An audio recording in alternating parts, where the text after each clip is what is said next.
2016 has already been quite the year for Resident Evil. The series reached the ripe old age of 20 in March, and the next installment, Resident Evil 7 Biohazard, was announced in a glorious, if slightly copycat way, at E3 in June. Hence, that's a good word, hence, I reckon it's the perfect time for a look back through the main series to point the spotlight at all the very best mutants, monstrosities, malformations, and my god, what the f*** is that? I'm Peter from WhatCulture.com, and I hope you packed clean knickers because here are 10 terrifying Resident Evil monsters that haunted your nightmares. Now, a quick side note here, there are so many enemies to go at that I'm limiting myself to the numbered main series games, that's 0 to 6. And also, while a huge honourable mention goes out to your everyday garden variety zombies who were a genre-defining source of nightmares for sure, today we're focusing on the franchise's more unusual creatures. Got it? Good. Number 10, Nemesis, Resident Evil 3. Now, at face value, I don't actually find Nemesis inherently disturbing. He has got plenty of features that ought to give me the collywobbles for sure. That slithery dolphin penis on the end of his hand and teeth that look like they ought to be gnawing on a stable door. But I don't know, I think it's those overalls. It's hard to be frightened by a monster who's had the forethought to wear sensible workplace attire.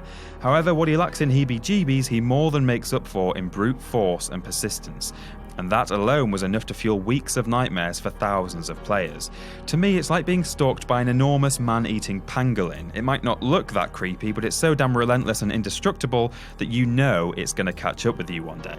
Number 9, the Gravedigger, Resident Evil 3. Remember that bit in Peter Jackson's King Kong when Lumpy gets eaten by these motherfuckers? I don't, because I've completely repressed the memory and I've got my eyes shut right now so I can't see anything that's on screen. But I'm putting it out there, disgusting as the Skull Island worms are, Resident Evil Gravediggers are a league above. Slithery, fleshy, toothy, they seem to tick all the same boxes, but to top it off, have an extra little featurette up their sleeve. Put simply, in this cutscene, before the first Gravedigger opens its mouth to reveal the horrifying interior, it looks like a gigantic anus. I mean, done deal, you know? Nightmares about being eaten by any monster are bad enough, but dreaming about being sucked up by a Gravedigger also gives you an intimate experience of what it's like to be a suppository. Delightful.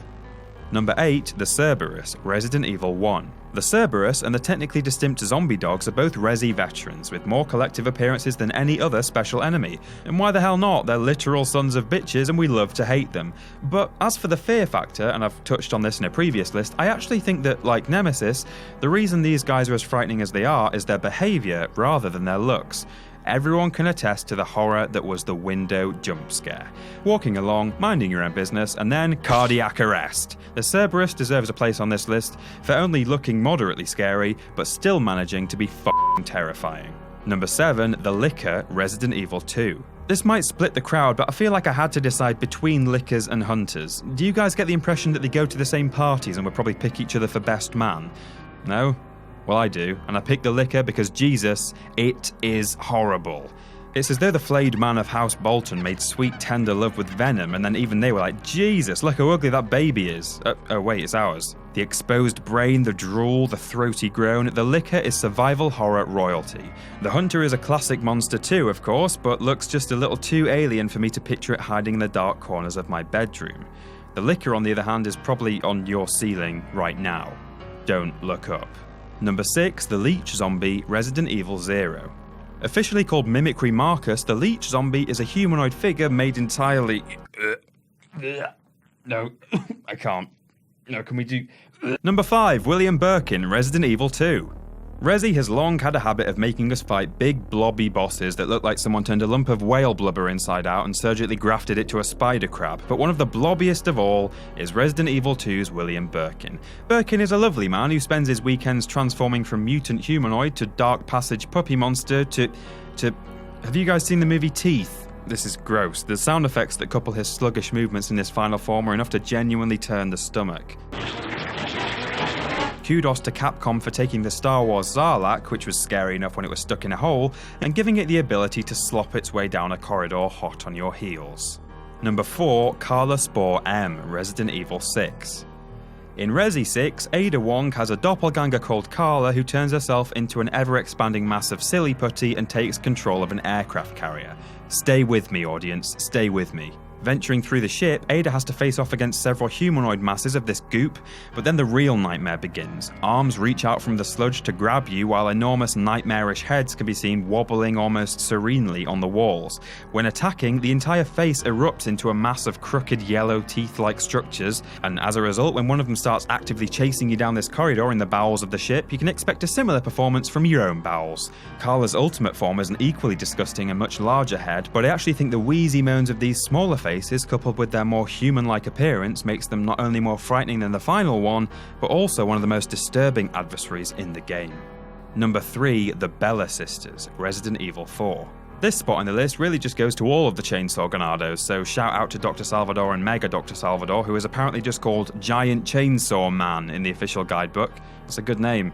The Bella Sisters, though, take the ultimate crown in my opinion. The fact that the name translates as the Beautiful Sisters, coupled with the bloody bandages that obscure their wide-eyed faces, just freezes my blood solid, and the way that they scream so wildly and flail around with untamed aggression is utterly savage.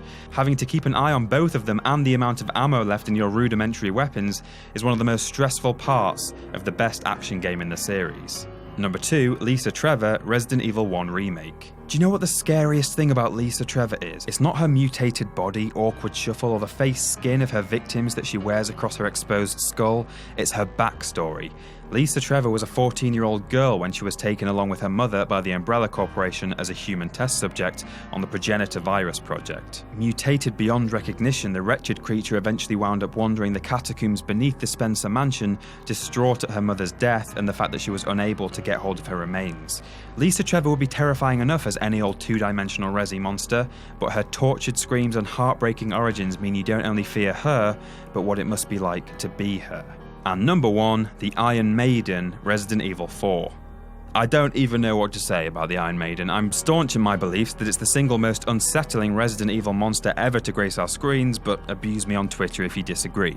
The stage is set when we encounter the first regenerator shambling around the cold storage facility on the island. That's the scariest thing in this game, you tell yourself, not knowing that you're soon to meet this Iron Maiden, and Jesus Christ, I'd even cuddle up with the Bella Sisters for emotional support right now.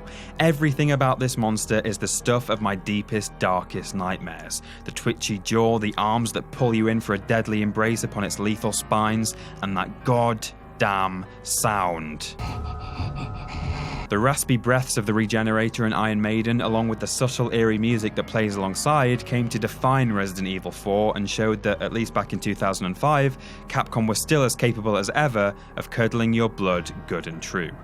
Now let's go look at pictures of Labrador pups. Because that's our list. Now what did I miss out? There are dozens upon dozens of other contenders out there from the numbered games and beyond, so be sure to suggest any of them down below. If you want to have a chat with me directly, you can follow me on Twitter here and What Culture Gaming here, and as always, don't forget to like, share and subscribe. I'm Peter from WhatCulture.com.